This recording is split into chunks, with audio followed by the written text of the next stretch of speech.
প্রত্যেকদিন তো গৃহিণীদের রান্নাঘরে ঢুকতে হয়। আজকে ভাবতেছি আমি রান্নাঘরে ঢুকবো না, আজকে ঘরের কাজটা ক্লিয়ার করে তাই রান্নাঘরে যাব। তাই প্রথমেই দেখো আমি বিছানার চাদরের খেতা সব কিছু ভালো করে গুছায় নেব। এইদিকে আমার ছেলে তো শুধু এই যে এই আরবির এই বইগুলো খালি নষ্ট করে এখানে ওইকে ফেলে দেয়, তাই ঠিকঠাক করে রাখলাম। বালিশ দুটো একটু সুন্দর করে রেখে দিলাম। এদিক দিয়ে জানলাটা আমি খুলে দিচ্ছি কারণ একটু বাতাস হচ্ছে, বাতাসটা খুব সুন্দরই লাগতেছে। জানালাটা খুলে আমি আবার ওই দিক দিয়ে জাম গাছ দেখতেছি। এই গাছে কি পরিমাণে যে জাম হয় তোমরা না দেখলে বিশ্বাস করবে না। এই দেখো থলে ভরা এখনো জাম রয়েছে, এই যে তোমরা দেখতে পাচ্ছ কিনা জানি না, এই যে কালো কালো জাম রয়েছে।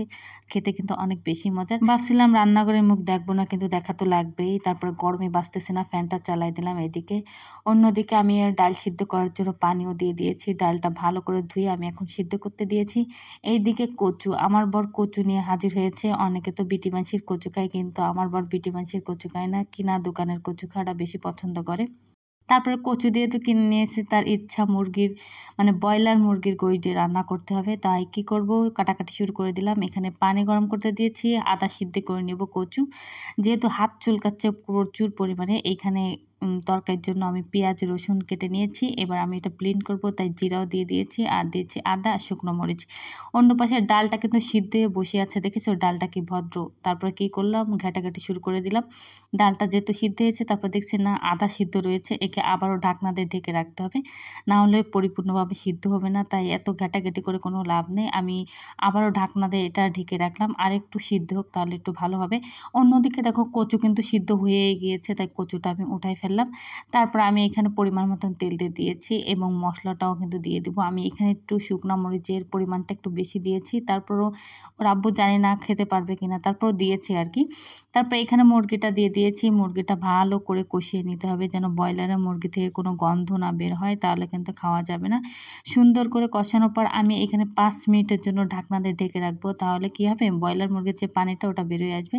দেখতেই পাচ্ছ কতটা পানি বের হয়ে এসেছে। তারপর আমি কচুটা দিয়ে আমি সুন্দর করে আবারও কষিয়ে নেব। কষানো হয়ে গেলে আমি 5 মিনিটের জন্য ঢাকনা দিয়ে ঢেকে রাখবো। 5 মিনিট হয়ে গিয়েছে, আমি আবার ঢাকনা উঠানোর পর আমি ভালো করে আবারও ভালো করে কিন্তু আমি কষিয়ে নেব।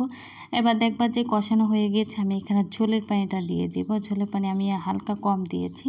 তারপর আবারও নাড়াচাড়া করার পর চারি সাইডে মশলা লেগে আছে, তাই একটু ভালো করে পানি দিয়ে ধুয়ে আমি ঢাকনায় ঢেকে দিয়েছি। এখানে ডালটা কিন্তু ভালোভাবে হয়ে গিয়েছে, আমি এখন এটা তেলে দিব। তাই ভাবতেছি আগে আবার মুরগির মাংসটা দেখে আসি, তাই এখানে দেখতে আসলাম। এখানেও দেখি এখনও হয়নি। আবার এদিকে মেয়েরা আনতে যাব, তাই দেখো আমি রেডি হয়েছি।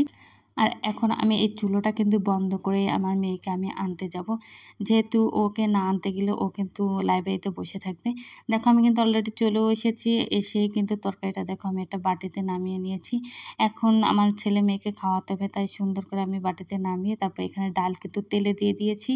ডাল দিয়ে আমার মেয়ে বেশি পছন্দ করে, আজকে বলেছে আম্মু আমাকে ডাল রান্না করে দিবা, তাই আর কি ডাল রান্না করছি। এদিকে পান্তা ভাত দিয়ে ডাল দিয়ে আর মুরগির এই গোশ দিয়ে কেমন লাগে তোমরা কমেন্ট করে জানাবে। অনেক বেশি মজার লেগেছে। আর আমার এখানে ছেলে মেয়েকে খাওয়ানো হয়ে গিয়েছে। এই এখন ডালের উপর মুরগির মাংসটা এখানে রেখে ঢাকনাতে ঢেকে রাখবো।